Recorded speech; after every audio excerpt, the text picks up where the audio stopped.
자, 한나라의 사회와 문화에 대해 살펴볼게요. 이 한나라는 역사가 400년 동안 이어진 굉장히 긴 왕조였는데 이 시기가 길다 보니까 중국 사회에 굉장히 큰 변화를 남겼습니다. 자, 먼저 한나라 때는 우리 앞서서 춘추 전국시대 때부터 중국 사회에 철기가 보급됐는데 한나라 때도 계속해서 이 철기가 확산 보급되었고 그 결과 철제 농기구가 사용되면서 농업 생산력이 엄청 증가했어요. 그래서 토지에 대한 욕구가 높아지게 됐고 토지를 독차지하는 사람들이 생겨나기 시작합니다. 그래서 그러면서 이제 빈부격차가 심해지는 거고 이때 토지를 많이 차지하면서 어떤 그 지배층을 형성했던 집단을 뭐라고 불렀냐면 호족이라고 불렀어요.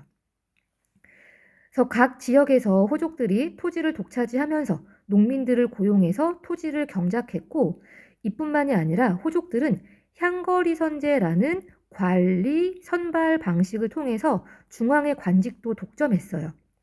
그래서 향거리 선제는 어떤 방식의 선발 방식이었냐면 이때 향자가 시골 향자 또는 향촌할 때 향자예요. 그래서 지방에서 똑똑하다고 소문난 이러한 인재를 추천의 방식을 통해서 중앙의 관료로 선발했던 것, 이걸 향거리선제라고 불렀습니다. 그래서 호족들은 토지를 통해서 경제력도 차지하고 향거리선제를 통해서 정치적 권력까지 차지했다고 이해하면 되겠습니다. 자, 그 다음 이제 한나라의 문화를 살펴볼 건데 이 무제가 한나라 전성기 때 황제였죠. 그래서 무제는 여러 가지 정책을 실시하는데 그 중에 한 개가 유교를 강화하는 거였어요. 근데 유교가 우리 춘추 전국시대 때 제자 백가가 등장하는 상황 속에서 나타난 거였는데 유교의 특징이 뭐였냐면 유교는 위아래 질서를 굉장히 중요하게 여겼어요. 그래서 뭐 임금과 신하 간의 질서, 그 다음에 남자와 여자 사이의 질서, 그다음 윗사람과 아랫사람의 질서 이런 걸 강조하는 거였는데 무제는 이러한 유교를 이용해서 황제권을 강화시키려고 했습니다. 뿐만 아니라 이러한 유교 질서를 국가 간의 관계 속에서도 적용을 시켜서 중국이 위의 나라, 주변 국가는 아랫 나라 이런 식의 그 국제 관계를 성립시켰어요. 그래서 당시에 이렇게 중국과 주변 국가의 관계를 책봉 및 조공 관계라고 얘기하는데 책봉이라는 건 뭐냐면 중국이 주변 국가를 인정해 주는 거.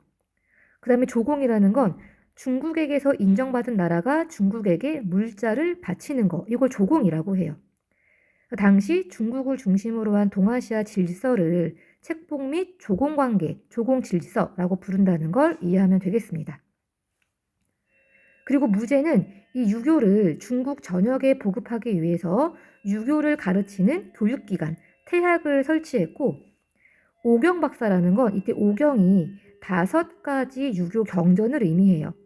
그러니까 오경을 가르치기 위한 박사도 설치했습니다. 자, 그런데 이렇게 유교를 가르치려고 보니까 경전이 필요했겠죠. 그런데 이 공자님 말씀, 맹자님 말씀을 기록한 경전이 진나라를 거치면서 진시황의 분서갱유 정책으로 인해서 거의 다 남아있지 않았어요. 그런데 진이 망한 다음에 한나라가 세워지면서 이제 전국 각지에서 불에 타지 않은 경전이 일부 발견이 됩니다. 그래서 이러한 경전을 다시 복원하는 과정에서 경전을 해석하고 경전에 설명을 다는 주석을 다는 학문이 발달했는데 그러한 학문을 뭐라고 하냐면 훈고학이라고 불렀어요.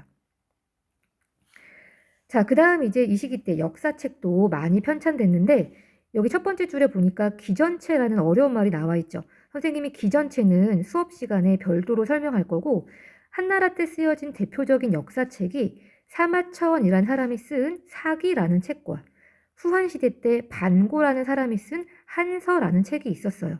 둘 다 기전체로 쓰인 책인데 기전체가 뭐였는지는 수업 시간에 설명할게요. 자, 그 다음에 이 한나라 때 체륜이라는 사람이 종이 만드는 기술도 보급하면서 학문이 더욱 발달하게 됐고 그 다음에 또 하나 우리 앞에서 다루는 내용인데 그 한나라 때 동서교역로로 사막길이 개척되는데 이 사막길을 통해서 인도의 불교가 중국으로 들어오게 됩니다. 자, 이런 식으로 한나라 때 학문적으로, 역사적으로 굉장히 많은 변화가 생겼고, 이게 오늘날 중국의 어떤 문화적 기틀이 되었기 때문에 우리가 오늘날 한자, 한족이라고 했을 때 요 한이 우리가 지금 다룬 한나라에서 유래했다는 걸 기억하면 좋겠습니다.